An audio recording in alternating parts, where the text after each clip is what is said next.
Welcome back to the Verge Studios for another episode of Pardon Our Promotion. I'm Scott Johnson. I'm here with Bob Misavage. How you doing today, Bob? Wonderful. Great day. Awesome. Looking great. Oh, thank you. I like your shirt. Bring out my guns. Yeah. Today what I want to talk about is the promotional schedule. Something that, starts at the conclusion of the season. So a lot of teams right now, we're sitting in the fall. We're about to be sitting in the fall. A lot of teams are talking about their promotional schedule for the 23 season and working through that. And there's a lot of different ideas and concepts that go into a promotional schedule. Mm-hmm. And there's surprisingly, there's a lot of different thought about it too. So what I want to talk about today is kind of what your thought is, and we'll talk about what I think about it. I'm going to start off though by reading you a quote from The Tipping Point, a book by Malcolm Gladwell, sorry. We'll start here and discuss it a little bit. So, think for a moment about the last expensive restaurant you went to, the last expensive piece of clothing you bought, and the last movie you saw. In how many of those cases was your decision about where to spend your money heavily influenced by the recommendation of a friend? There are plenty of advertising executives who think that precisely because of the sheer ubiquity of marketing efforts these days, that word of mouth appeals to have become the only kind of persuasion that most of us respond to anymore. So to me, that's saying that word of mouth is the most important. It totally is. You probably, especially today of Netflix and binge watching, Oh yeah, good point. Yeah, what's your favorite show? What's your favorite? What have you been watching lately? Right. It doesn't come from the advertisement; it comes from radio advertisements. Or what's your favorite movie you went to lately? Or especially cars. When somebody buys a car, they are the advocate. Of course, that's their car, so they just totally advocate for the car that they. So yeah, I in restaurants, same thing. I hear this place is great. Let's go try it out. Yeah. It isn't, I heard this on the radio that it's great. Right. Let's try it out. Yeah. So how does that translate to the show though? How do we, obviously, people are going to experience your show and you want them to talk about it, but how do you encourage that? Like how does an organization go about increasing the chances of their product spreading by word of mouth? Well, on one thing is impactful moments. Sure. Again, the reason why you're going to go and tell me about a restaurant you went to is because they had the best buffalo wings I've ever had, right? That was an impactful moment for you. And so it's the same thing. In another podcast, we were talking about be a national entertainer or emulate a national entertainers, and they make impactful moments, right? So it's the same thing. If a crowd has a really good time, in baseball, one of their impactful moments is fireworks. They draw. People have a really good time. They talk about their fireworks show. They look at the pocket schedule maybe to find out when the next one is because they had such a good time. So, maybe another one might be Bark in the Park night where, they had such a good time and they talk to other dog owners. Yeah. Hey, that was a lot of fun. We brought our dogs out. They had all these little events going on. So those impactful moments cause a word of mouth to start, right? Yeah. And actually it happens the other way too. That really crabby ticket taker or concessions operator can cause the opposite reaction to happen. Certainly. And in fact, there's I'm not sure if Zig actually came up with it, but there's a motivational speaker named Zig Ziglar. Yep. He used to say that not everyone in your business is in sales, but everyone in your business can lose a sale. Mm-hmm. And that's really important to think about. I kind of got on a little tangent there, but those impactful moments really cause word of mouth to happen. Yeah. One of the things that I really like to do when I'm planning a promotional calendar is, I'll start by identifying what are my sellout games? What are the games that I'm going to have the most people at based off of, previous years and things like that. And then I will put all my promotions or the bulk of my money for promotions will be spent on those days. So why is that? So I want to stack promotions. So those games are going to have the most people, and the more things that we do at those games, the more entertaining things, it's going to affect more people. So that's how I like to encourage the word of mouth because, I'm not only doing fireworks, maybe I also have an appearance that night, or maybe I'm also doing some kind of special element for the kids. Maybe it's a candy drop or something like that in addition to fireworks. That's a great idea. So And as long as we're on the baseball thing, of course, hockey in small colleges, they're just getting into their promotional schedule that they planned over the summer. Sure. So we did it backwards where we're talking about baseball. But as long as we're on baseball, July 4th is one of the biggest nights that, usually the baseball team will have fireworks and usually they'll be a sellout. Right. So there you have people that might have never come to your facility before in their lives. Yeah. And at that point in time, it can't just be fireworks and it can't be just a boring game. Right. No offense to baseball fans, but it can't be a boring game where they're just kind of mailing it in until after the game when the fireworks happen. Because then you're putting all your eggs in one basket. What if it rains in the ninth inning and everyone has to go home, right? Yeah, so you got a captive audience. Not only should you entertain them, you should tell them that if they're having a great time, to tell other people. Yeah. I used to host a long time ago. I would, in my early consulting days, I would pick up the mic and host, or I would teach an on-field host how to host, based on my years as a blues brother and kind of how to talk to crowds. And one of the things I would tell hosts, and we maybe could put this in another episode, is you're not an MC, you're a host. It's a different vernacular, right? Yeah. You're not a PA person, you're a host. That means if you really look at that, the word, you're looking at the fact that I'm hosting you, welcoming you into my house. Yeah. Okay, come in my house, let's have a good time. If the host has that kind of mindset where all of those people in front of him are his guests or her guests, then he's not talking to those people. He's enjoying the whole night with those people, he or she is. Yep. So at the end of the day, or even, hey, wasn't that awesome? Maybe it was for a great first pitch. Right. Or the kid threw it way over the top of the guy's head and it bounced off a mascot's head. Whatever happens, right? Reinforce that. That was hilarious. Yep. And laugh with the crowd, have the crowd. Man, you have to tell your friends and neighbors about that and invite them out and let's have a good time together next week. Yeah. A lot of the time I see, executives and stuff, you gave the 4th of July example. They're like, well, the 4th of July sells itself. We don't need to do anything we don't need to encourage people to come. They're going to come anyway, which that's true. And that could save you on your marketing efforts.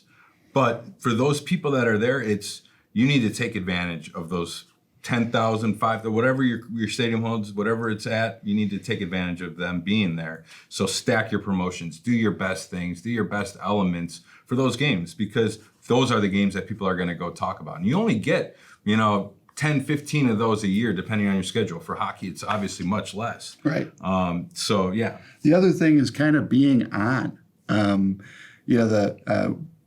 When I walk through a stadium and maybe it's a half hour before gates, and the gates open, you'll see, now that I point this out, you'll be like, oh my goodness, this happens all the time. You'll see somebody walking and going to sit down in their seats. And the game hasn't started, the gates just open, or what we like to say is curtains. Curtains are up. Mm-hmm. The show is starting. Somebody's walking down and sitting down in their seats. And they sit in their seats for like 2 minutes, but they wanted to come down and look where they were and sit. Guess what? First-time fans, first time there, they don't even know where their seats are. So they went right there and sat down. Actually, I did that the other day at a concert. Wanted to find out where it was. And then I went and got concessions and stuff. So those fans are like prime opportunity. You want to talk about an impactful moment? Have a usher or the on-field host or whoever's around, shake their hands. It's a great How idea. you doing? Where you from? Yeah. First time here? Most likely they'll say yes. Yep.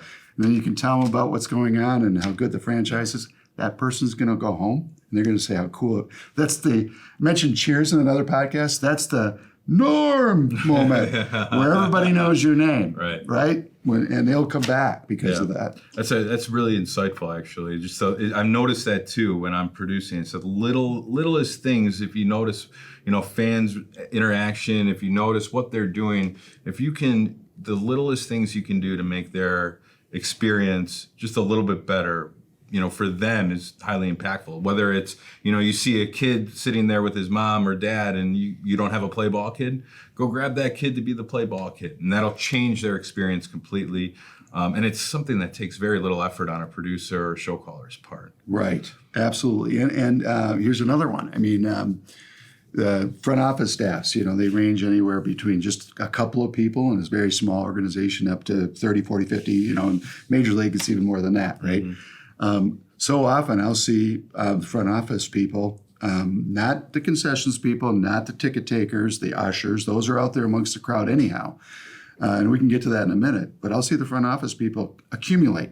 And there might be 3 or 4 of them. And they're standing next to each other watching the event. And maybe even just commenting on whatever. Their bad day, their good day. Sure. They're there because they kind of have to be there. But those people are brand ambassadors. You've got the Grizzlies logo on your shirt, right? Yep. They're standing there with the Grizzlies logo on their shirt, and they're maybe looking at a TikTok video, right? Instead of actually literally working the crowd. Yep. They could be walking up and down the aisles, shaking people's hands, saying hello to people. They literally picking up a cigarette butt. Well, I shouldn't say that. I actually saw somebody picking up a cigarette, a president of a team. I thought that was so cool. I saw that the other day. But picking up some, maybe wiping off a concession stand where the mayonnaise is, all that adds to that. The fans notice that because those people you're wearing the brand. Yep. And so they notice what you're doing. And so if you're out there they're in your living room and you're hosting, that makes a big thing, a big impactful moment. Yeah, always be smiling, always welcoming, always be on, always on, and that can be a whole nother topic for another episode for sure, and I'm sure it will be. But there's obviously a lot that goes into planning a promotional schedule, and this is just a small part. It doesn't go into some of the detail on when you want to do stuff, things like that. But this is more of a psychology of how you're thinking about your promotional schedule, when you want to do your impactful moments and things like that. So you were talking about the big nights. Mm-hmm. What do you do? Let's just say it's a 40-game schedule, right? And you've got, let's just say 20%, 8 big nights. What do you do with the other 32? So those 8 big nights are usually going to be like Fridays, Saturdays, sometimes maybe a Sunday here and there, maybe a Thursday. The other nights are your standard promotions, your 2 for Tuesdays, your Wine Wednesdays, your Thirsty Thursdays. Creativity is good with those, but you don't want to put a whole ton of effort and resource behind the promotions around those nights, because it's at the end of the day it's going to be for naught. You should always have a good show, a good script, a well thought out script with good intent, but the amount of planning and production beforehand should be limited, in my opinion. I agree, but I do have to say that a lot of people will mail those nights in, totally, right? Yeah. 2 for Tuesday, we're expecting 20% of the crowd that we have on a Friday night, so everyone's walking around like zombies, right? And they do that even in the pre-production. And if it's a 2 for Tuesday or Wine Wednesday, I've often gone, again, that's kind of one of the P's of the promotional schedule is promote yourself. Mm-hmm. It's really quite simple to throw a Wine Wednesday logo up on the video board, and have a PA announcement maybe 4 or 5 times throughout the night, or even a small video that promotes Wine Wednesday. It doesn't take a lot of resources, but it enhances that off night a little bit and makes it a little bit better. Yeah. And even if there's a crazy promotion on those nights, it's how you produce that and promote it without putting a lot of resources into it. But really, if I'm going to write it down on a promotional schedule, we better do something about it, because if there was one time I saw a great sign. You know how restaurants change, maybe they fail, and you'll get a sign that says under new management. Yeah. I actually saw a sign one time that says proud to say we're still under old management. But the point the point I'm trying to make on that is you fool that crowd, and the crowd gets fooled by, oh, this is a cool 2 for Tuesday promotion, and then you fumble that promotion. Yeah. Your crowd ain't coming back to try it again. You really have one, that first impression. You got to keep making that impression. Understand that those people are walking through your gates. Some of them are first timers. Some of them might be last timers unless you take care of them. Yeah.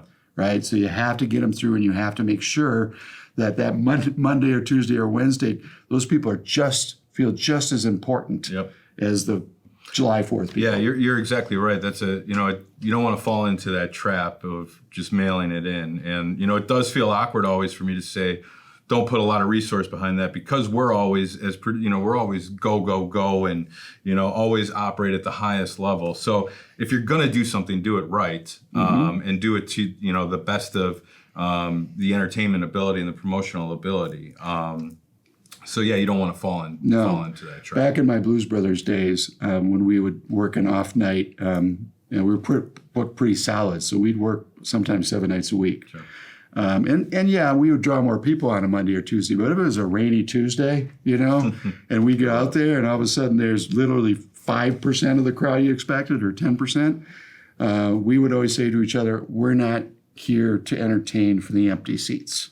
We're here to entertain for the full seats. Correct. Yeah. And we would go literally meet almost everybody in this whole stadium. Oh yeah. And shake everyone's hands. And we'd have sometimes those Monday nights when we put that effort in were a hell of a lot more fun than a Friday night. Yeah, certainly. And you could also, I like to try new stuff on those days, new promotional stuff, new in-game elements, things like that. Just because, if they do fall flat, we only have a percentage of the crowd to see it, but some of them I discovered my best things on Tuesday, Wednesday, Thursday with no crowd. Yeah, right on. Anything else you want to add about the promotional schedule? We're going to dive deeper and deeper into those nights as we go in future podcasts. But that's a good little starting point for that, for sure. Well, I appreciate it. Appreciate the insight. We appreciate you guys tuning in as well. As always, comments, questions, send them our way. Until next time, it's all about your fans. See you later, guys. See you later.